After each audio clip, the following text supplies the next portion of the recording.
It's EWA Podcast 44, making its sporadic return as I find the time and the ability to do this. And joining me today is the EWA Women's Champion.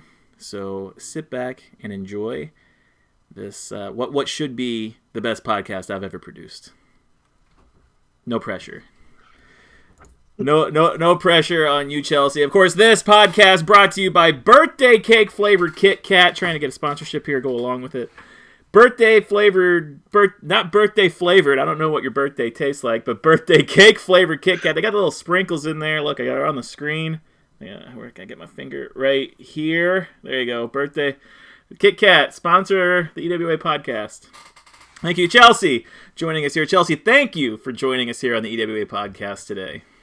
And thank you for having me. Yeah, go ahead. Yeah, well, let's talk about what happened here. You were talking shit this morning, and you were like, bring back the podcast, have Brian on, have this person on, have this person on. I'm like, you know what?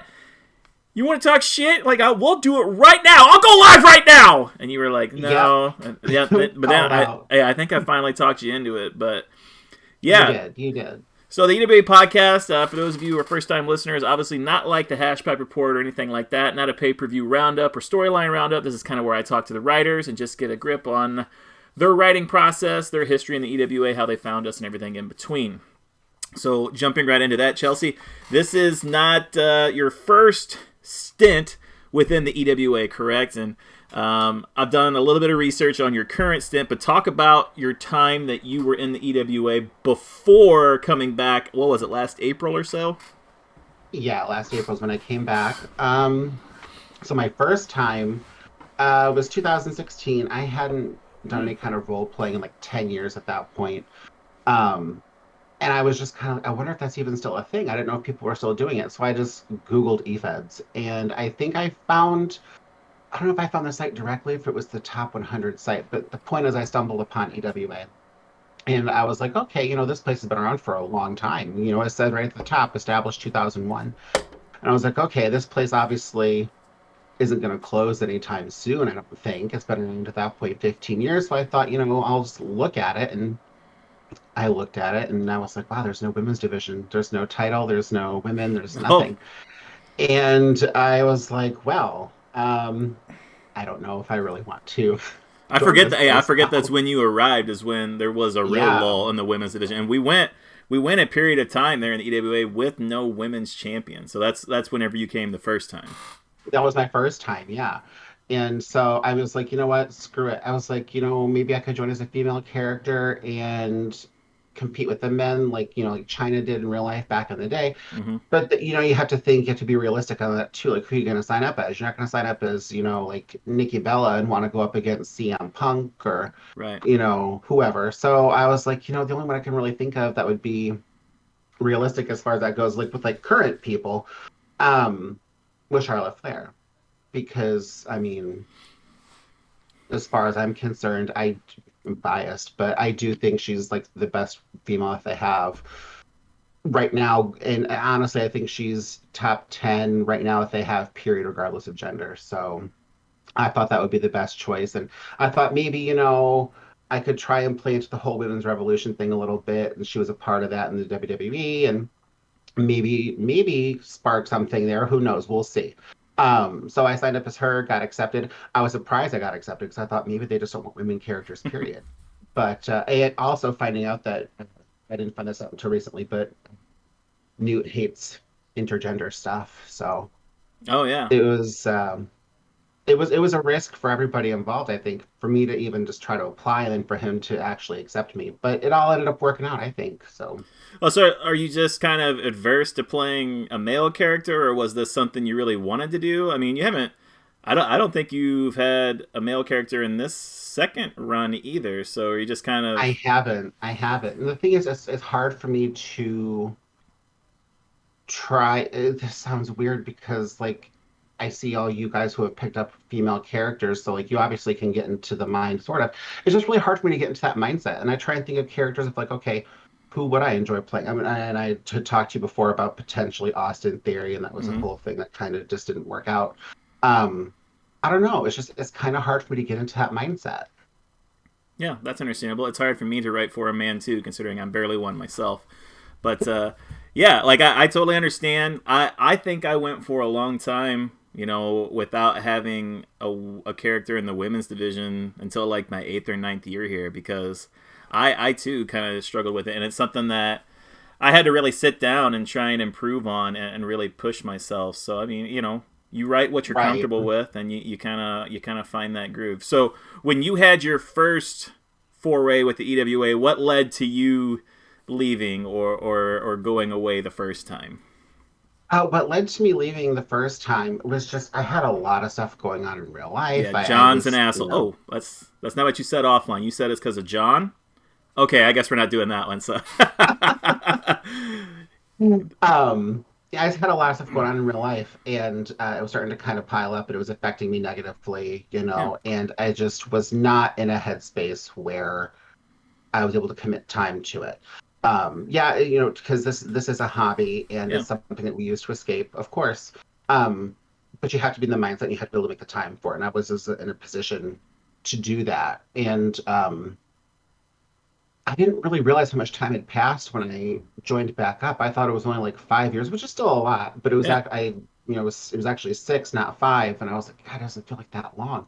But I had always kind of like kept an eye on it. Like I would like read what I could and see if the place was still open because I wanted to eventually make a comeback. I just didn't think it would take half a decade.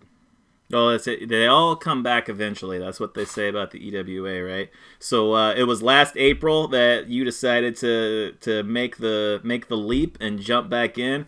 Charlotte Flair still available, and that probably was pretty cool for you to give you the ability to kind of like follow up on story stuff and kind of just keep the character progression going.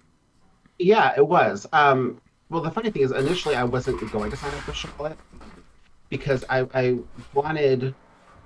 Ideally, I would have had like a blank slate character, like who didn't have like any title history, yada yada. Um, and I had a couple of choices. I was thinking like Mandy Rose, I was thinking Chelsea Green, I was thinking a couple of others, but they were all on the roster, but the roster hadn't been updated. Um, it was updated like right after I joined back up as Charlotte, so it was kind of like fate, I guess, in a way. But anyway, so I was just like, you know what, forget it. I'll just be Charlotte. I love her anyway, and I can, like you said, continue what I had started before. Um, because I'm pretty sure there was like one other Charlotte before me, but it was like a one-off match kind of thing. Hmm. Um, I was like the first serious one who had any kind of length of time, and then I think it was it Noah who played her after me I believe and so. had the Yeah, title. yeah. Yeah. So I was like, you know what? I can just take back the character that I basically started here and make her mine again. And now I couldn't imagine playing anybody else like full time. So Did you go back and read Noah's stuff? Do you reference it at all? Did you like bring anything forward from that, or did you just kind of pick up where you left off when you had gone? um I've done a combination. I of course picked up where I've left off.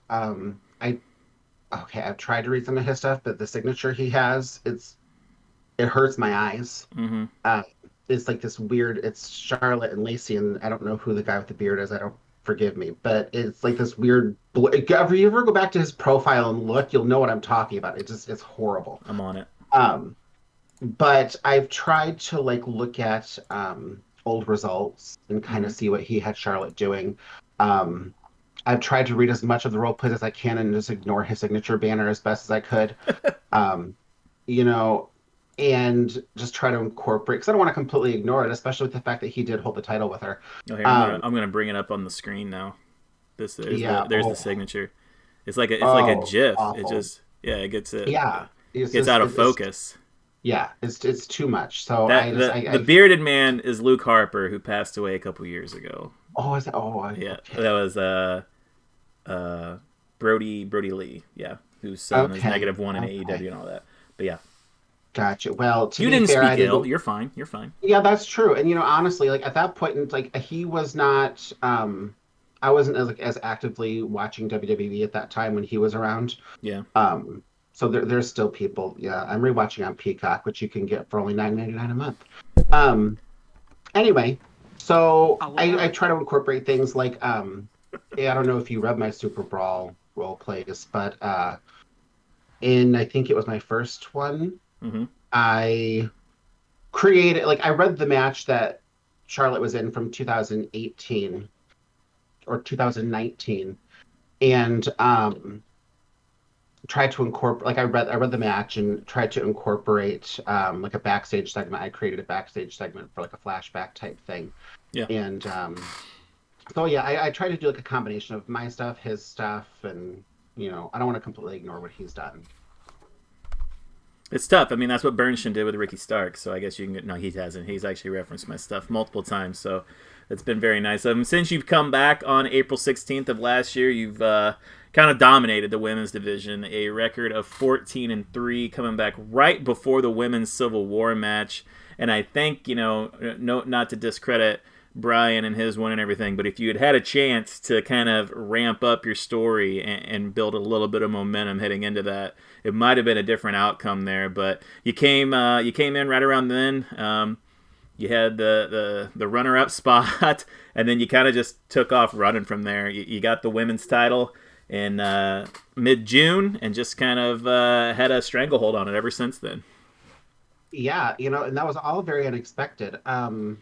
I didn't expect to win the Civil War, so that wasn't surprising, especially because, like you said, I was like my second match back. Mm-hmm. Um, Whereas Brian with Rhea Ripley, he'd been doing his thing since January, Yeah. so he'd had a few more months into it. So, but I also didn't think I was going to have as good of a showing as I did. I didn't think I was going to make it to the runner-up spot. So I thought that was pretty cool, but it also helped ease me into a pretty natural story. So it kind of worked out. And we did the whole thing with the Mayan Mayhem and putting the title shot on the line. That was, of course, that was a worked finish because I wasn't going to actually try and take his title shot that he earned.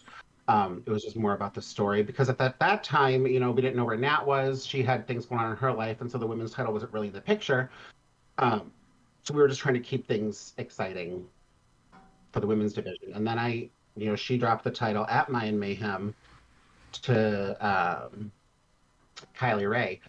And then I was presented with a title opportunity and I tried to make the most of it and then got the title. And ever since then, I've just been trying to prove that I deserve to have it.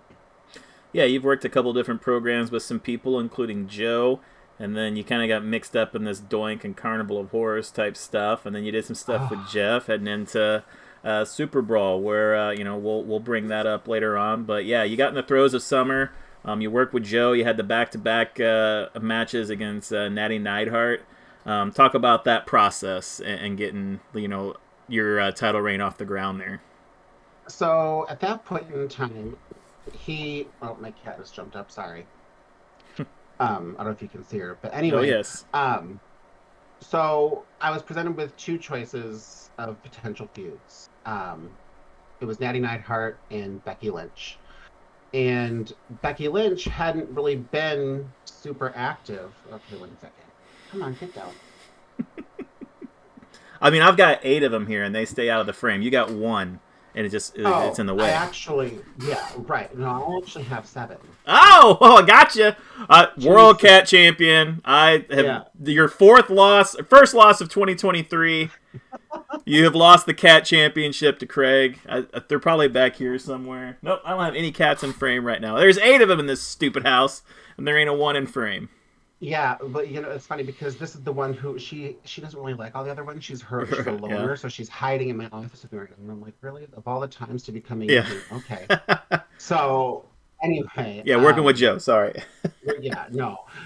Working with Joe. So again, Becky Lynch, 99 Heart. Becky hadn't been seen since Civil War. And Joe, now granted, he hasn't been around for a while now, but at that time, he was, showing up when he could. And I thought maybe he was just feeling directionless, And I was like, you know what? How about I work with him, give him some kind of direction, and we'll work a feud. And so we did. And I mean, he was a really nice guy to talk to and work with. We had a lot of fun bouncing off each other with the segments. Um, we had our first match, I think it was Red, White, and Bruised. I think it was. And that was really good. And then we continued it at, man, really? Anyway, so we continued it to the Snow Day pay per view. And think unfortunately he ended up no showing. Hmm. I think that might have been a thing, which was a bummer. But things happen. But I had a lot of fun. Um, and then after that, I didn't really have any ideas of where I was going to go next. And that's when you kind of presented me with the idea of getting involved with the Doink the Clown story. And well, the rest with that is history. And I just thought it was a fun idea. Um, Thought, sure, why not? And decided to jump into it. Yeah, I mean, I regret that it kind of tied up the women's title because I didn't have any desire to, put that on Abaddon and be the head of that division here in EWA because I didn't feel like I had earned that. So I do feel a little responsible for tying you up for the few months. And then I say that, but we had Abaddon steal the title for about 6 weeks too. So I guess I Right. can't. Well, Yeah, but my thing is though, is like, I mean, the story was so entertaining and it seemed like everybody was so into it that I don't think anybody truly cared. And if they did, they didn't say anything. yeah, Because I think it was just that good of a story that Frank, I mean, it's not like I wasn't willing to be a fighting champion. It wasn't like I wasn't willing to defend the title, but it was just for the purposes of that story, it just wasn't happening at that time. yeah. You know, I think it'd be different if I was just like holding on to it and just sitting on it and saying, nope, I'm not gonna do this, I'm not gonna do that. We were telling an actual story that involved a lot of different people, Yeah. and you know, I think it was just a necessary part of the story. Yeah, there were a ton of moving parts there, and I think the thing about, and this is your podcast, so I don't want to like steal the thunder about it, but like the thing about Doink is that he lends himself to just like extra stuff, like just extra storytelling, where it's like, well, we can do this zany thing that has a tint of realism and seriousness to it. Like I can beat your ass with a giant mallet and spit green mist in your eyes, and that can be all a vital part of it, while Right. while keeping a sense of realism and it's not too outlandish or anything. So Yeah, well, exactly. And my thing, like, so many people were saying, who would have thought that Roman Reigns versus Doink the Clown was going to be a thing yeah, in 2022? And like, it's so funny. yeah, It's true because like, you wouldn't have taken Roman Reigns or the Usos or well, maybe Santino. I don't yeah, know, but you wouldn't have taken Roman or the Usos or Charlotte Flair and thought Doink the Clown. yeah, So, but it just came together in such a great way. And I don't know if everybody knows that you wrote the Carnival of Horrors match, but you did such a great job with that, and it was such a great ending. I was actually really bummed when the whole thing was over because it yeah. was so much fun. Yeah, it felt like we left a little bit of meat on the bone there, but it had run its course for about 2 or 3 months there.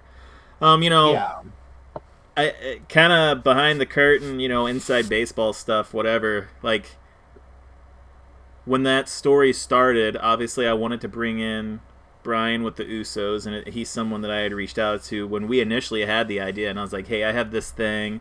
If this falls through for you, like let me know. And he did, and we brought him in. But I'm gonna be honest with you, like the intent for me was to get Doink or Roman Reigns over and like make Roman or Doink like the next challenger in waiting, ready to happen. And unfortunately, you guys win the match, and then Roman kind of goes away, and it seems like, well, what was it all for? Because that rub isn't there, and then Brian kind of steps up with the Usos, and the yeah, Usos and Santino, who were both in that match, find themselves in a triple threat match for the world title at the next pay per view, and that made me, as like the curator of the feud and stuff, like that made me feel really good because Charlotte didn't need the rub. She is already established in the division as the champion and everything, but I was trying to help facilitate a challenger in a time when guys like Mitch were stepping down, and Dimitri was a question mark, and I was like, well, we have this opportunity with this story and this match to set someone up.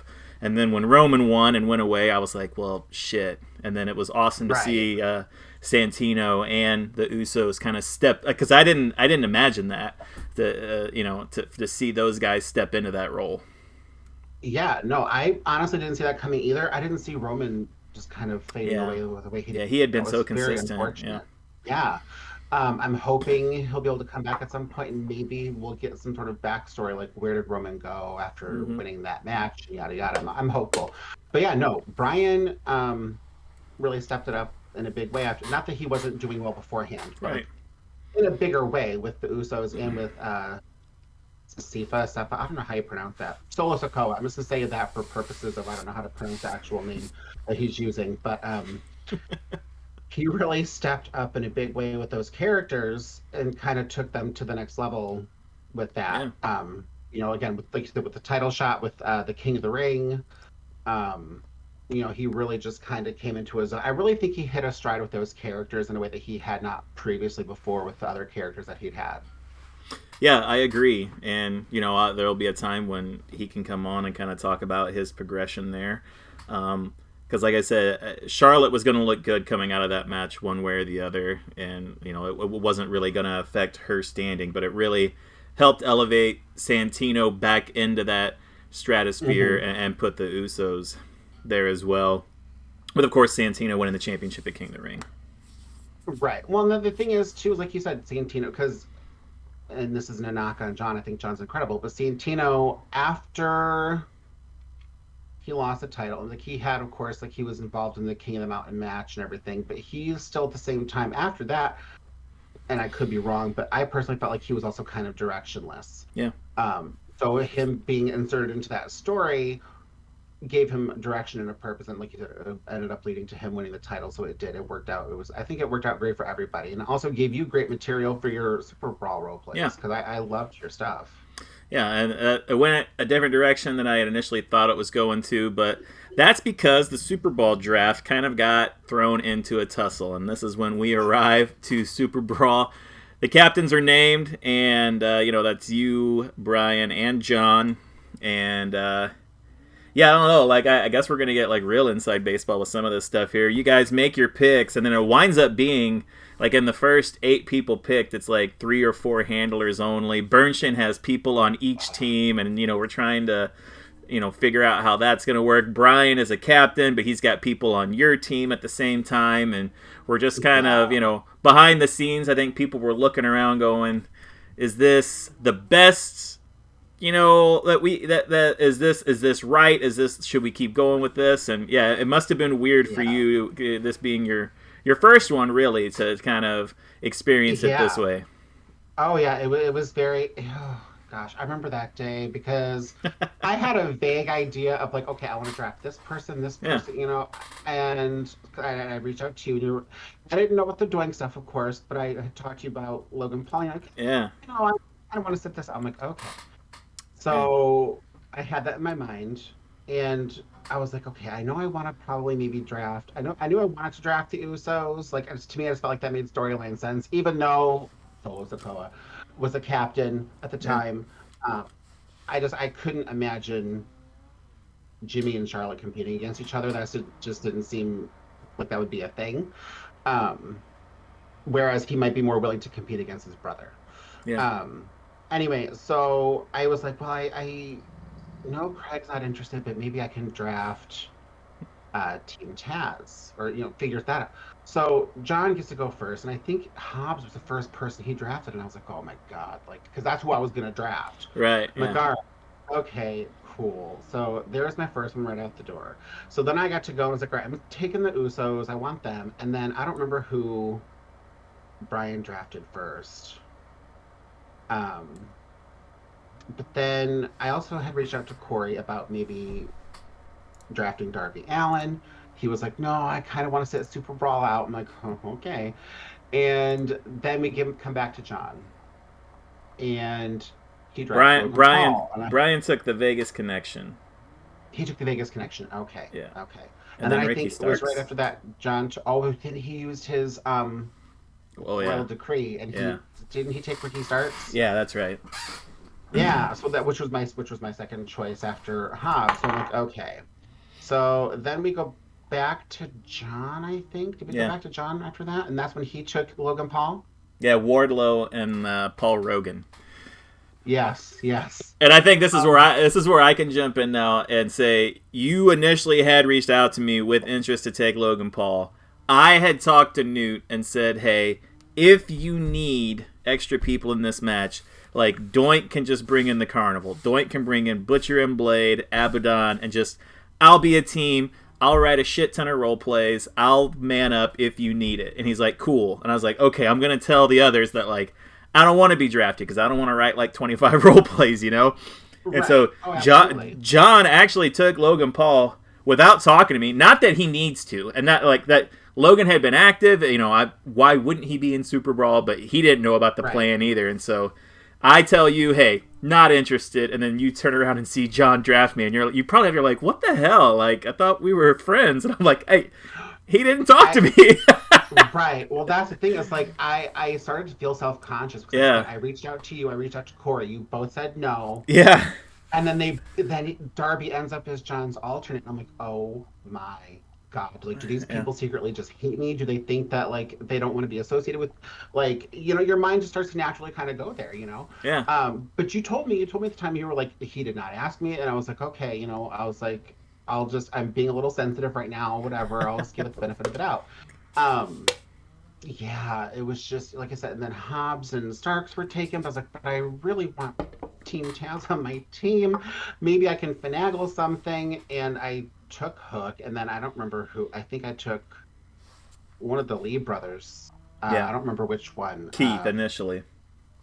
Okay, and then I traded with Brian, and it was the whole thing. It was almost comical how everything I had in my head ended up going to other people, and I'm just like, what an experience. And then Newt came in and he was like, what if we just rearrange the whole thing? And I'm like, well, I mean, we can. I just, you know, that whole entire day, that day was just, it was, yeah. I didn't feel good. Not that I didn't like the people that I drafted. I just didn't feel good about it because of the fact that, yeah, like you said, there was, you know, a burn shin member on every team, and you know, the teams really didn't make sense. I was just trying to just do the best I could. I mean, if I'm ever in this position again, I know better. It was a learning experience. But yeah, no, it was definitely something. You know, I don't think anybody did anything wrong, but I think kind of the people who have been around a long time can probably tell you that kind of the spirit of Super Brawl is just everyone's involvement. And I think without getting too in the weeds with it, I think you know, you guys were drafting to win Super Brawl. Whereas, you know, I think at the end of the day, it's important to get people involved and, you know, make it to where you're working with people maybe you haven't worked with before, and, you know, telling a fun story that way. Right. So, yeah, Newt comes in. Yeah, go ahead. Yeah. I know that going forward, but yeah, no, not to cut you off, but yeah, like you said, Newt came in and he decided that he wanted to redo the whole thing, and I'm like, okay. I mean, I'm never gonna, you know, pitch a fit and tell Newt no. Well, I mean, you also look at it too, and you're like, oh, you're just gonna give me you're gonna have two like you're gonna give me Sifa and the Usos. Like it made sense from a storytelling standpoint for you. So yeah, it did. Well, keep in mind though, when he initially asked me if I was okay with changing the teams, thinking back, I'm 99% sure I didn't know I was gonna have that team. I think he just asked me how I would feel about. He just asked me how I'd feel about switching the teams, and I said, well, I mean, I'd be mildly irritated because of, you know, that was a stressful experience. Yeah.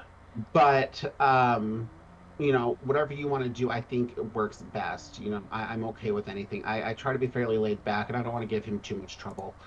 Because I know trying to run a place like this is not always easy. So I just try to be as, you know, whatever you think sounds good, absolutely, I'll go for it. Which is how I ended up in Super Brawl in the first place. Right. Yeah, the first ever women's captain, for sure. Yeah, that was really cool. That was a lot of fun, and I was really honored. It was initially going to be Charlotte versus Rio 1-on-1, in which we were starting to build towards. And then he messaged me and was like, I'm having a really hard time coming up with captains. You've had a really great year. Would you consider doing this? And I was like, holy cow, okay. And I thought about it for a few hours. Kind of went back and forth with myself, because I was like, man, you know, like this is a big deal. At the end of the day, I couldn't say no. Like, you how do you turn down making history like that? Yeah. So you come in, you and Brian put together a series of quality role plays, and just take me through your experience reading those results that day? Okay, so I'm not gonna lie, I read the results. First of all, I wasn't expecting the results to be posted that day. I thought they were gonna take a few days, which again, with the Understandable. Super Yeah. Bowl, you understand, like it's gonna take a while. But they were posted, and my stomach was in knots, like because I I was proud of the work we'd done. I thought we did good, but I really honestly thought John's team was gonna win. Yeah. Um, So I was like, oh, this is it, And so was initially going to read just from the top to bottom, but I couldn't. Mm. I was too anxious, and I scrolled all the way down to the bottom just to get to rip off the Band-Aid, and then I saw Team Flare won, and I was like, you've got to be kidding me. I almost dropped because I was on my phone. I almost dropped my phone. Uh, and so then I scrolled back to the top and read, in depth. Um, And I didn't say anything to anybody. I didn't say anything to Brian. I didn't say anything to any because there was other people messaging saying, "Oh, hey, results are up, results are up." I'm like, "Okay, cool." I just already spoiled the whole thing for myself, but I'm not gonna, Yeah. So I'm just reading through, and it was so well done. And even though I went to the Super Bowl match into knowing that we had won, I was still on the edge of my seat, like Right. wanting to see how it all worked out and who did what and everything. And it was really well done. It had me very excited. And then going back down and seeing my name again, it meant, that much more after reading what Yeah. a match it was. And it was, I said in my feedback too, it did make me a little bit emotional because I wasn't expecting that. I'm very hard on myself with my own writing. I think all of us are. Yeah. But even when people tell me, "Oh, you did great," I'm like, "Are you sure?" Because like, I mean, I like what I'm doing, but I don't want people to tell me, "Hey, it's good," if you really think it was like a big steaming pile of crap. Like, please be honest with me. That's why I stopped telling Um, you that. No, I'm just kidding. but so like again, as good as I thought our work was, and I thought our work was great, Brian and I worked very well together, whether it's as allies or rivals. I just couldn't help but think that I personally thought John was going to win. I thought John's team did really good. And not to say other teams didn't do well. I think everyone did well in their own way. But to me, I just thought that John's snowed in at the cabin thing was pretty creative. Yeah. And I thought that was going to give him the edge. Yeah, I think a lot of people brought it that week, and Hmm. we've talked about Bernshin, Absolutely. and I thought his stuff was really good that week. And I thought Hmm. I thought guys like AJ and Jeff both took big steps that week. You know, They did. Corey really decided to bring it, and he finished second in the Super Bowl match. So Yep. that's a big deal. And like I said, you're always going to get quality work from John, but it's when everyone else is stepping up their game like that match can be a tough one to call and a tough one to Right. be a participant in. And it is what it is. It's the granddaddy of the EWA universe. So there's certainly no no downers to take from being the winner because it's a super competitive match. Oh, yeah. Right up And there with Civil War as far as tough to win. right. And you look at all the people who are involved. Like to me, I get John, Corey, you, people who've been around for forever. And I Yeah, think of as like, like some of the best writers around. And so to me, it was crazy, yeah, because there was a lot of talent going into that. So it yeah. was nice. A great win, and now you're coming out in 2023 and you're hitting the ground running. Already 1-0 with a tough fought win over Sadie Gibbs. So Oh yes, very tough I fought, was on the very edge of tough. my seat in that one, but you got the win there. And yeah, we're kind of Yeah, hitting the ground running here, heading towards the collision course. Let's talk a little bit yeah. about your writing as a whole. Um, I'm just gonna throw this out here. The opportunity is probably something that you've touched on before, but what's going on with that moniker and nickname for Charlotte? Like, what does it mean? What's the origin behind the opportunity?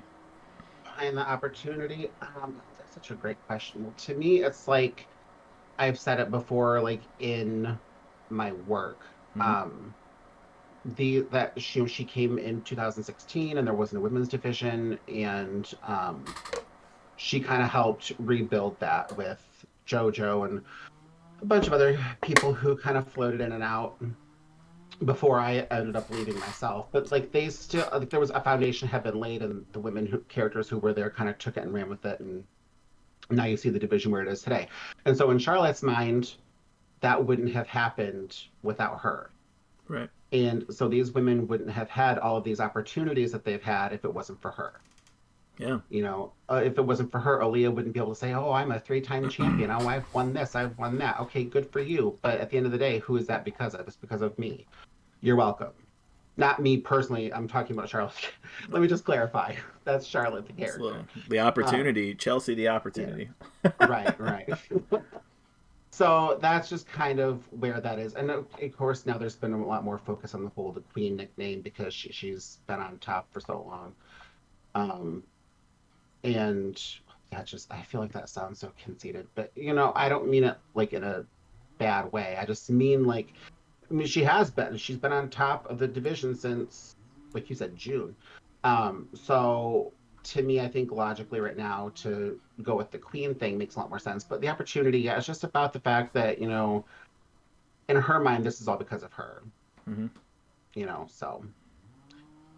And, honestly, with her being the Super Bowl captain and then the fact that we won, that does actually give me more material to use for the Yeah. opportunity because really and anything that happens to the women she could just say you're welcome, Yeah. like. So yeah, that's a good starting point, I think. So I'll have to revisit that at some point. um but yeah, no, also going back to that whole match with what was that, Sadie Gibbs. Yeah.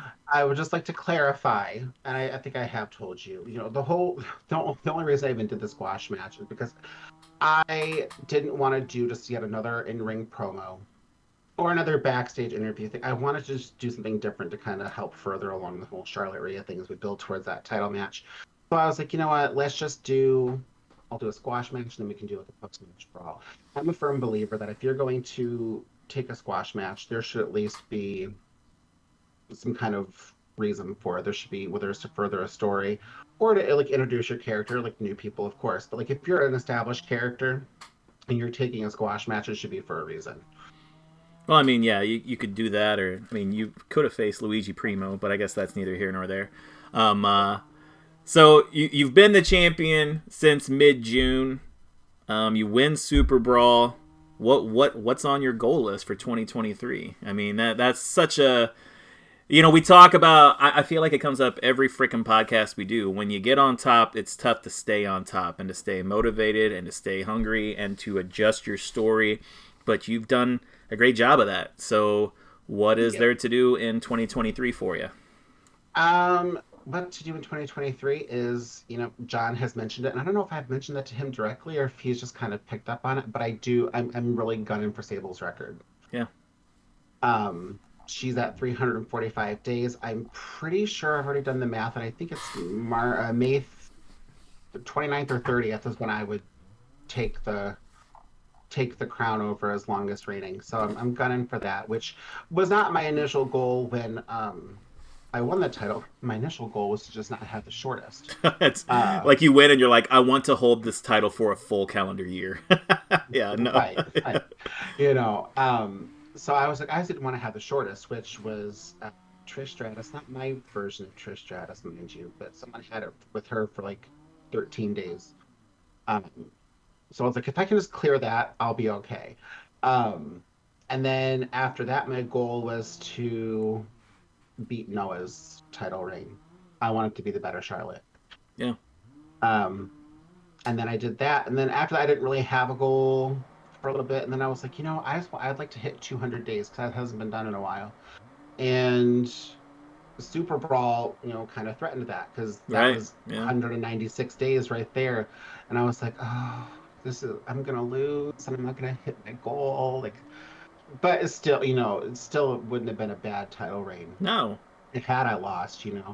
Um, but I was bummed at the idea of not hitting 200 days, but now here I am. And so now that I've hit 200 days, I just feel like it's just natural to want to try and shoot for Sable's goal or, shoot for that record. If I don't do it, I don't think it'll be the end of the world. Um, but it's definitely that's in my crosshairs for sure. Um, at this point, God, I feel like it's being conceded again, but I feel like no matter what happens, when Charlotte does lose a title, I do want it to be a big deal, just because of how long it has been Yeah. at this point. I feel like it is going to be a big deal, so it needs to be treated like one. So, um, hopefully, it happens at like a not just like on a random slam or something.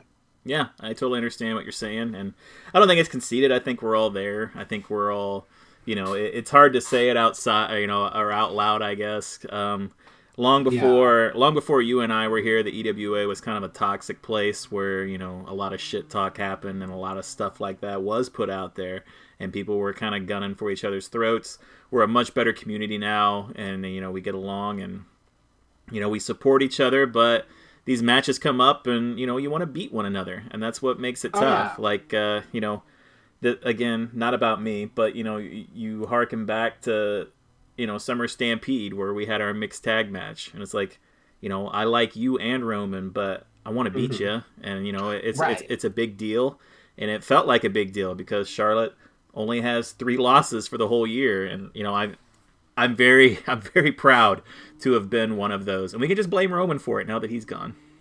Absolutely, absolutely. It's all Roman's fault. No, that's the thing. Is like like you said, like I like you, but did I want to beat you? Yeah. Yeah, Was I was I bummed to lose? I mean, yeah, of yeah, course. I think it's yeah. natural to be bummed, but at the same time, I don't think I harped on it too much, No, though. I think I took it pretty gracefully. And the thing is like you had pointed out at the time, it did make a lot more sense for the story because it gives a reason for the story to continue yeah. and conclude the way we had talked about it and how we would want it to conclude. So, I mean, losing, to me, is not the end of the world. It's just a matter of can you adapt your story to taking that loss, you know? It's got to be the And I, toughest thing to do in the world of e-feds for people, where it's just they have this idea for a character, they come in, they immediately hang an L against somebody who's a more established writer, and they don't have a pivot strategy, you know, right. and they just they fade away or they go away or whatever, and you're just like, man, like if you just would have had an idea of what you wanted to do when you lose. Oh yeah, well the thing is, I've been lucky because my losses, like my first one was the Civil War. Again, my second match back, but I was able to make that work because Charlotte was just like, oh, it's all about luck, it's not about your ability. Yeah. Rhea got lucky, and then my second loss was the Mayan Mayhem match, but it was a DQ loss. So that's why Charlotte's like, oh, you say you beat me, but I handed you that win, Yeah. and then really, like you said, the Summer Stampede, Charlotte took the pin in that match, but she was blinded by the mist. She was, you guys cheated. Oh, okay. Well, to each their own. But yeah, so so yeah, you got big plans for 2023. You got big goals, but now we come to the big one. Chelsea, I need to know what the penis in Uranus is. Here we go. His Hang penis on. in Uranus. His penis I in got the Uranus. audio His intro, penis in so Uranus. His you can't penis hear in it, but Uranus. His he's penis in yelling Uranus. penis His in Uranus. penis in Uranus. He's His yelling penis it. in Okay, Uranus. His penis in Uranus. it's 12 His penis seconds. in Uranus. His So penis in Uranus. that's a lot of penises in your anus. Well, just one anus, I guess. I was gonna pluralize it, but okay, penis in your anus. This is where the guest talks about something in the EWA world or universe that just irks him. It's a real penis in their anus. Go ahead. The floor is yours. Okay, so I guess the biggest penis in my anus would have to be, um, honestly, it's when people either one they Multiple wait penises. until, Okay. well, they kind of go together, but Okay. yeah. So if you either don't post until the deadline on a Mm-hmm. consistent basis, or Yeah. if you are no showing on a semi-consistent basis. I get it. Real life happens. Okay, we all Yeah. understand that.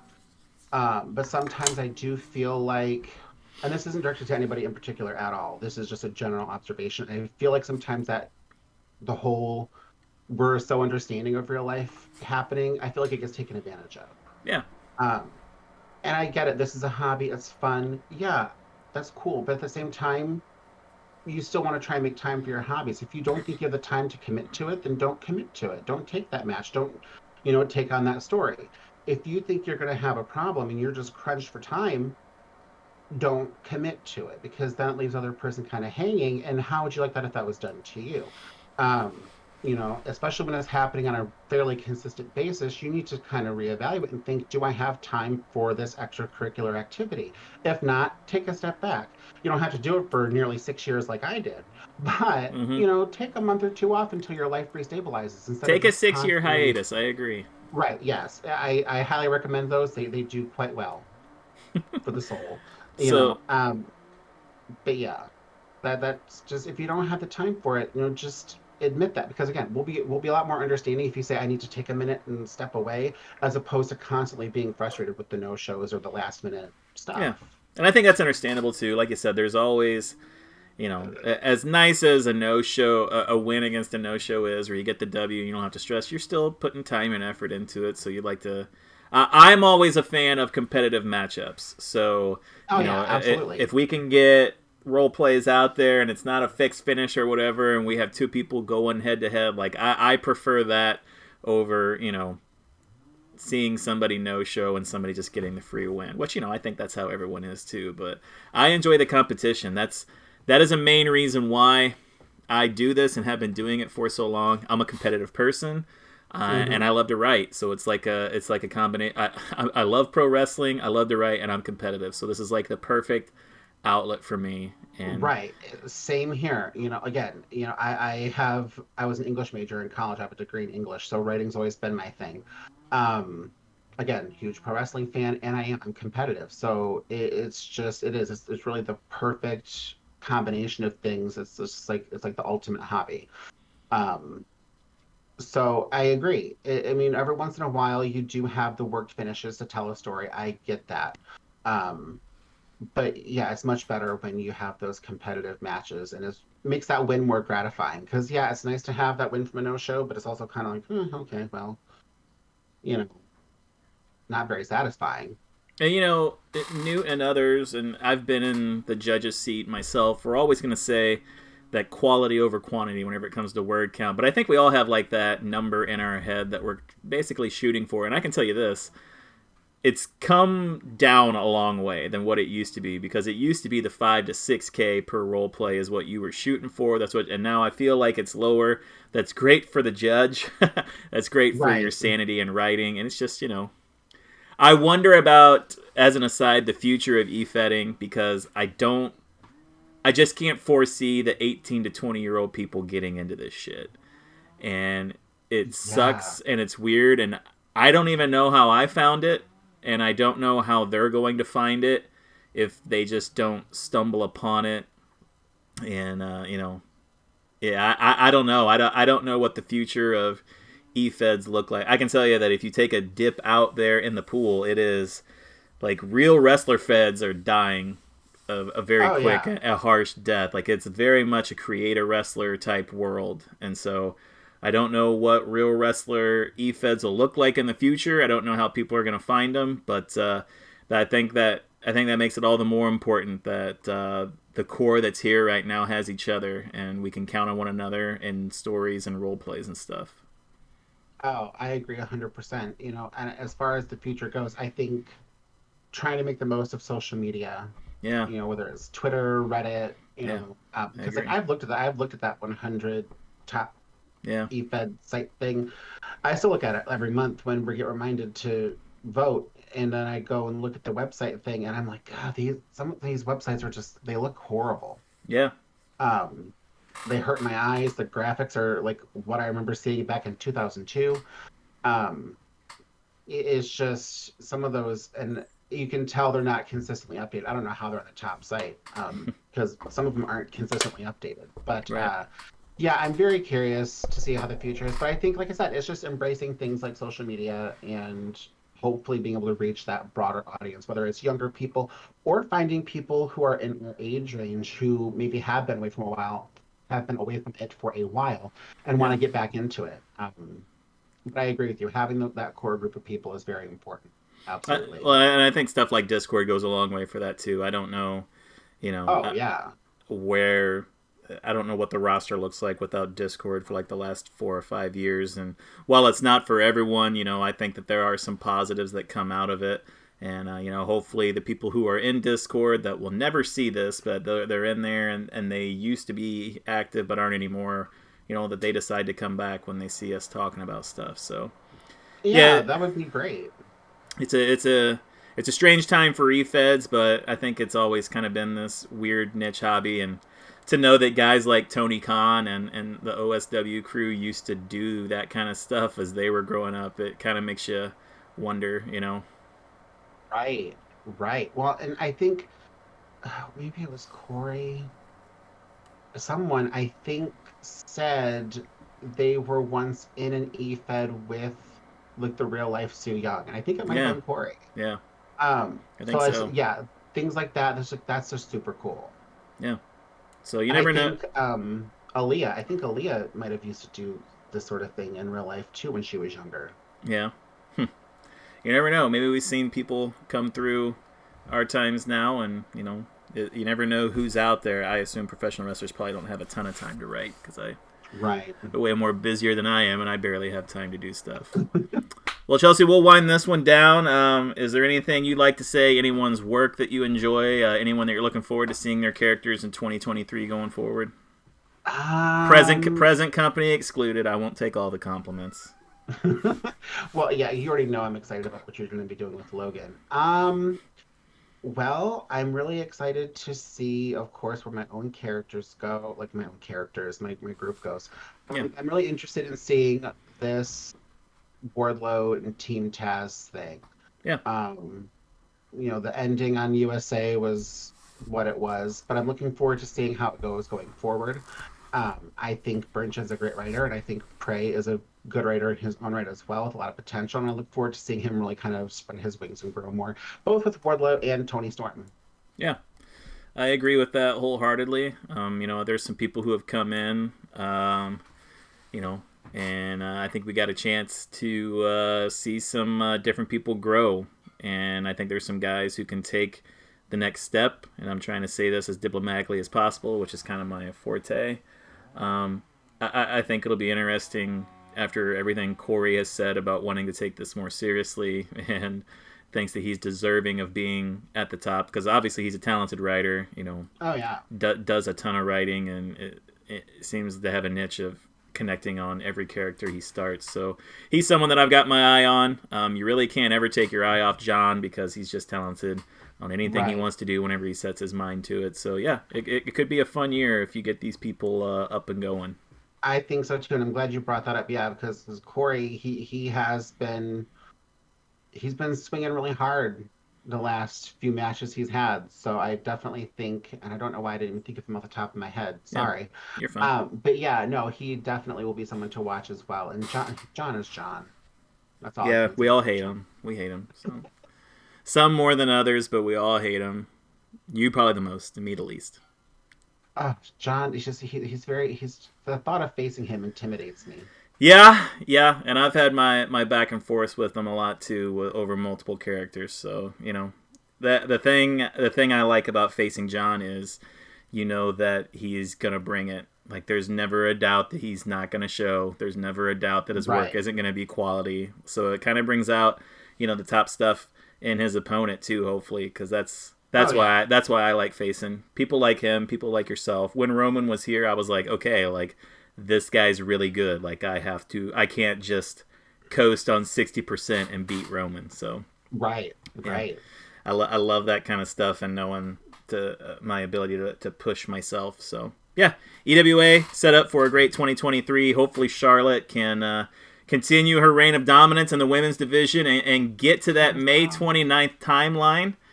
And it'll be something exciting to follow. I know you're going to not load yourself up with cupcakes to get there, though. You're going to have some tough matches along the way. And who knows, might even have myself as an opponent along the way there. But the road will not be easy for you. But I think that you're a talented writer and a great person. And I love talking to you. And this came about so sporadically, but I'm glad that we did it. And I hope you had fun today.